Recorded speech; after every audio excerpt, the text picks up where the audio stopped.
Ee, Hepinize merhaba arkadaşlar. Bugün sizlerle 26 Nisan 2017 tahminleri yapacağız. Maçlarını vereceğiz. Şimdi ilk maçımızdan başlayalım arkadaşlar. 458 kodlu Orenburg Zenit maçı. Arkadaşlar bu maça tahminimiz 2.5 üst olacak. 1.80 oranında. Şimdi bildiğiniz üzere deplasman takımı Zenit çok golcü bir takım. Ev sahibi de. Baktığımızda Zenit 21 maçta 46 gol atmış. Yani bu demek oluyor ki maç başına 2 gol atmış. Hatta daha fazla. Ev sahibi de 21 maçta 26 gol atmış. Yani ortalama her maçta gol atmış. Yani iki takım da golcü bir takımdır arkadaşlar. Ve Zenit bir takım, deplasman takımı gerçekten çok iyidir. Ben maçın 2.5 üst biteceğini biliyorum. 1.80 oranından ve diğer maçımıza geçiyoruz. Evet arkadaşlar. 459 kodlu Shakhtar Soligorsk Sulut maçımıza bakıyoruz. Bu maç arkadaşlar tahminimiz handikap maç sonucu 1.90 oranı var. Arkadaşlar ev sahibi bildiğiniz üzere çok güçlü bir takımdır. Zayıf rakibine evinde çok rahat geçecektir bana kalırsa. O yüzden bu maça handikap maç sonucu 1 diyoruz arkadaşlar. Hemen bir diğer maçımıza geçelim. Evet arkadaşlar 461 kodlu Admira Wien Salzburg maçımıza bakıyoruz. Şimdi bu maça tahminimiz handikap maç önceki 1,90 oranlar arkadaşlar. Şimdi iki takımın geneline baktığımızda ev sahibi Salzburg'a karşı 4-0, 5-0 veya 3-0 gibi sonuçlarla yenilmiştir. Bu tek maç, yarı final maçı, tek maç, kupa maçı arkadaşlar. O yüzden Salzburg hiç acımayacaktır.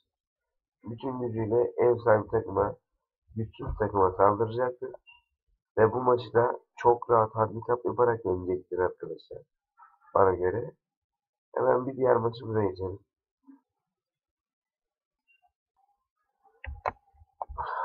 Evet arkadaşlar, AEK Olympiakos maçımıza bakıyoruz. Bu maça tahminimiz ilk yarı 0. Arkadaşlar bildiğiniz gibi Yunanistan Ligi full out biten bir lig. Fazla gol olmuyor. Şimdi bu maçta da Olympiakos'un defans gücü güçlü olduğu için AEK'te evinde oynadığı için AEK büyük ihtimal bastıracaktır. Olympiakos yenmeyecektir. İlk yarı bu şekilde sonuçlanacaktır. İkinci yarıda bana göre ev sahibi takım AEK yenecektir. Ama ilk yarı mutlaka 0 olacaktır arkadaşlar. Bizim yaptığımız analizler bu şekilde gösteriyor. Hemen bir diğer maçımıza geçelim. Evet arkadaşlar 464 kodlu Arsenal Tuna ve Kırıla Sovyetov maçımıza bakıyoruz. Bu maça tahminimiz ilk yarı 0 1.70 oranında arkadaşlar. Arkadaşlar bildiğiniz gibi iki takım çok e, gol atamayan bir takım. Yine aynı olacaktır. Yine aynı senaryo olacaktır arkadaşlar bana göre. E, Deplasman takımı evde oynasaydı ilk yarı 0 diyemez. Neden? Çünkü ev sahibi takım 24 eksi 24 avarajı var. Deplasman takımın eksi 6 avarajı var. O yüzden arkadaşlar bu avarajlar çok önemli. 24 avarajı olduğu için büyük ihtimal deplasmanda ev sahibine zor atacaktır. Çünkü ev sahibi. O yüzden arkadaşlar bu maçta da tahminimiz 2 yarı 0. Arkadaşlar bu arada verdiğimiz maçların çoğunluğu tuttu. Dün İbrahim vardı yanımda. İbrahim basket maçlarını tutturdu. İbrahim'i takip edebilirsiniz arkadaşlar Instagram'da. O da güzel maçlar veriyor. Bazen geliyor basket maçlarını veriyor. Gerçekten güzel tahminleri var. Golden State maçını da tutturdu. O maç maça da üst demişti. İkinci tahmini tutturdu. Yani bütün basketleri tutturdu diyebilirim size arkadaşlar. Onu da tebrik etmek lazım. Gerçekten kolay değil yani. 2.25 oran tutturmak. Bir diğer maçımıza geçelim.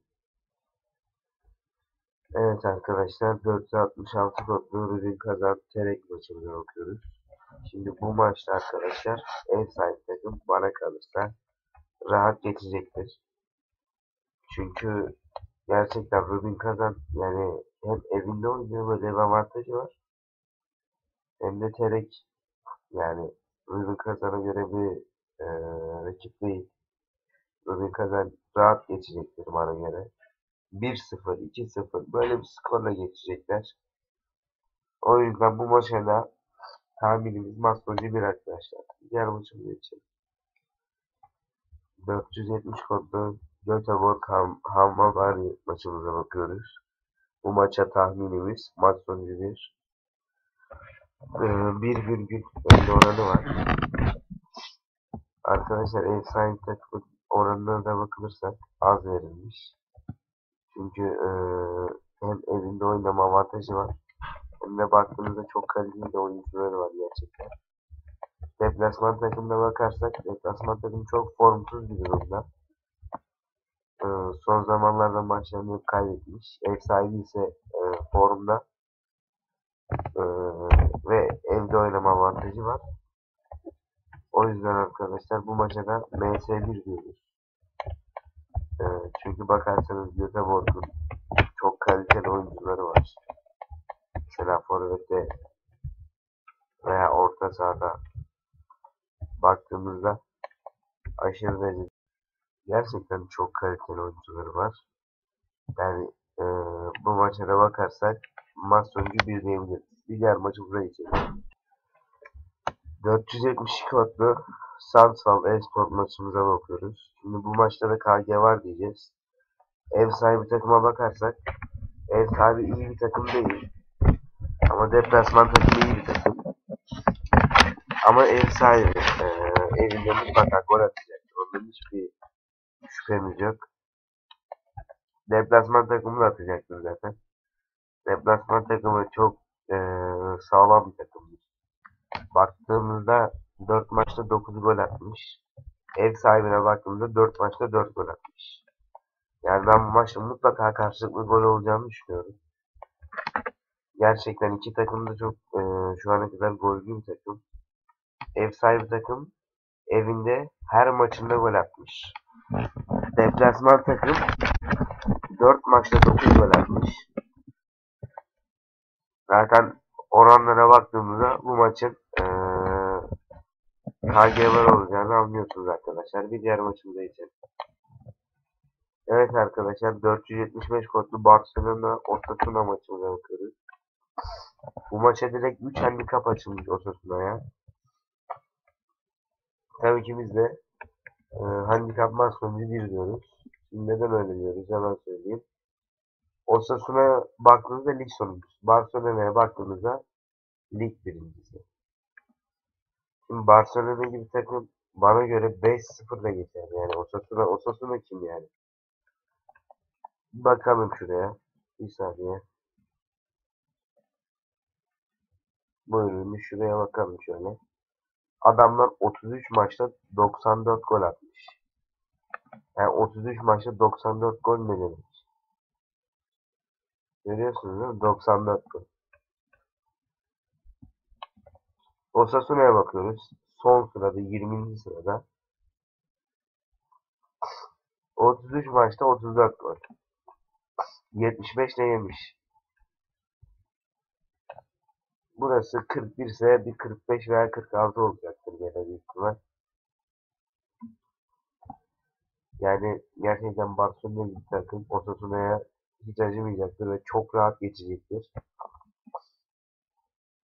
Bu maça da handikap maç sonucu 1 demeyi unutmayın. 1.60 oranında güzel bir oranı var. Bir diğer maçımıza geçelim. Evet arkadaşlar, İstanbul Başakşehir Fenerbahçe maçımıza bakıyoruz. 477 kodlu. Bu maça tahminimiz maç sonucu 2.70 orandan. Favori takım Fenerbahçe gösteriliyor ama Başakşehir'i yenecek. Şimdi hem Başakşehir'in evinde favori takım neden Fenerbahçe? Ben buna anlam veremedim. Hani Galatasaray'ı yendi derseniz Galatasaray'ı bana göre yenmedi arkadaşlar. Çok şanslı bir gol attı. Gene de yendi. Ama tebrik ederim gene de. Ama ona yenmek denmez yani bana göre. O maça bakılarak bu maçın oranları verildiyse çok saçmadır. Şimdi arkadaşlar Başakşehir bildiğiniz üzere çok formda bir takım. Fenerbahçe de iyi bir takımdır. Ama Başakşehir bu sene çok iyi çıkış yaptı.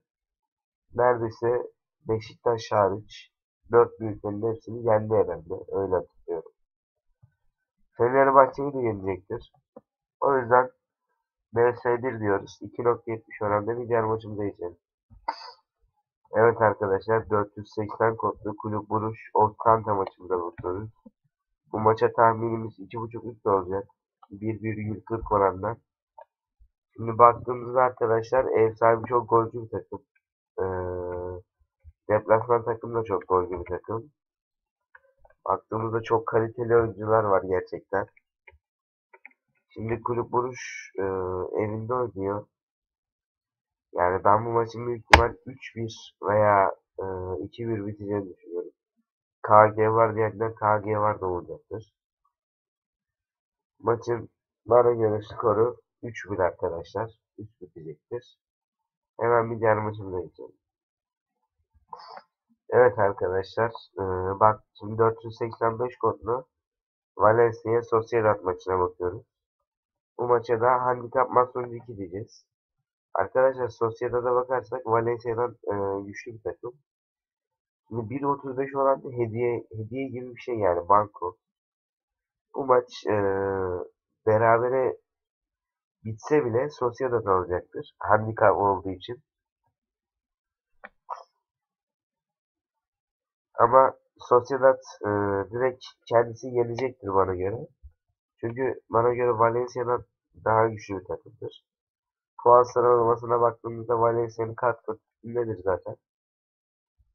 Yenecek diyorum. Hayır, en kötü olasılığı berabere kalsın. Yine de sizin kuponunuz tutuyor. Diğer maçımıza geçelim. Evet 486 kodlu Arsenal Leicester maçımıza bakıyoruz. Bu maça tahminimiz 3.5 üst arkadaşlar. 1.85 oranda. Arkadaşlar iki takımın kalitesine baktığımızda Leicester da iyi bir takım, Arsenal da iyi bir takım. Fakat Arsenal kat kat daha önde ağır basan bir takım. Ve evinde oynuyor. Yani bana göre Leicester atacaktır, atmayacaktır demiyorum. Ama ilk yarı bana göre 0 bitecek. Sonrasında Arsenal işi bitirecektir. E, Üst olacaktır. Çünkü iki takım da çok golcü bir takım. İki takım da gerçekten golcü bir takım bana göre. Bu maçı Arsenal handikap yaparak yenecektir. Handikap'a hiç bakmıyoruz. Direkt 3.5 üst diyoruz arkadaşlar. Bir diğer maçımıza geçelim. Evet arkadaşlar 488 kodlu Bayern Dortmund maçına bakıyoruz. Gerçekten çok zevkli bir maç olacak. Şimdi arkadaşlar Bayern'e baktığımızda elinde kat kat iyi olan bir takım zaten. Bayern'in bir kalitesini bilmeyen yoktur. Dortmund da öyle. Bu iki takım da gerçekten çok golcü bir takımdır. Bana göre bu maç net üst bitecektir. Hatta 3.5 üst bitecektir. Veya daha fazlasıdır. Bu maça da en uygun bahisimiz budur arkadaşlar. Bir diğer maçımıza geçelim. Evet arkadaşlar 493 kodlu Crystal Palace Tottenham maçına bakıyoruz. Bu maça da 2.5 üst diyeceğiz. Bu maçta açık bir oran çikesi var. Yani net gelecektir bu maç. Benim hiçbir şüphem yok. Bunu kendi kuponlarıma da ekleyeceğim arkadaşlar. Bana göre net gelecek bu kupon. Çünkü bir oran şikesi var bunda arkadaşlar. 22.38 üzerinden oran şikesi. Bu maça da 2.5 üst diyeceğiz. Bir diğer maçımıza geçelim. Evet 494 orta Paris Saint-Germain Monaco maçımıza tahminimiz 3.5 üst. Arkadaşlar bu maç bana göre gelecektir. Yani hiçbir şüphem yok bu maçtan da. Şimdi baktığımızda Monaco gibi güçlü bir takım. Ve Paris Saint-Germain gibi güçlü bir takım. Bu arada bu maçta orange şikesi var arkadaşlar. Ee, Hem orange şikesi var hem de takımların kalitesine baktığımızda 3.5 üst olacağını görebiliyoruz arkadaşlar. 1.85 oranı var. Gayet güzel bir oran. Bu maça da 3.5 üst diyoruz. Bir diğer maçımıza geçelim. Evet, 495 kodlu Deportivo Real Madrid maçımıza tahminimiz 3.5 üst arkadaşlar. 1,80 orandan. Şimdi Real Madrid'e baktığımızda handikap diyecektim, demedim. Neden? Çünkü Real Madrid deplasmanda handikap zor yapıyor. Fazla yapamıyor arkadaşlar. Bu maç büyük ihtimal 3-2 bitecek arkadaşlar. 3-2 Real Madrid bitecek. Dediğim gibi bu maça da 3.5 istiyoruz. Şimdi ben bir dörtlü kupon vereceğim size. O dörtlü kuponu yarın ben kendim oynayacağım arkadaşlar. Size de öneririm.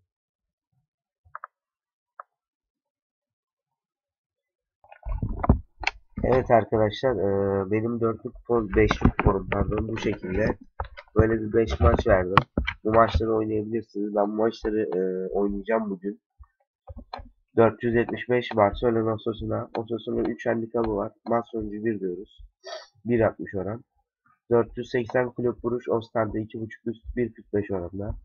498 Crystal Palace Tottenham 2.5 üst 1.45 oran. 494 Paris Saint-Germain Monaco KG var. 1.55. 495 Deportivo Real Madrid 3.5 üst 1.80. Evet arkadaşlar, beni dinlediğiniz için teşekkür ederim. Yarınki videomuzda görüşmek üzere. Abone olmayı unutmayın. Beğenmeyi unutmayın arkadaşlar. Yine böyle maçlar çıkaracağız. Yine böyle maçlar çıkaracağız arkadaşlar. Bol kazançlar, iyi günler dilerim.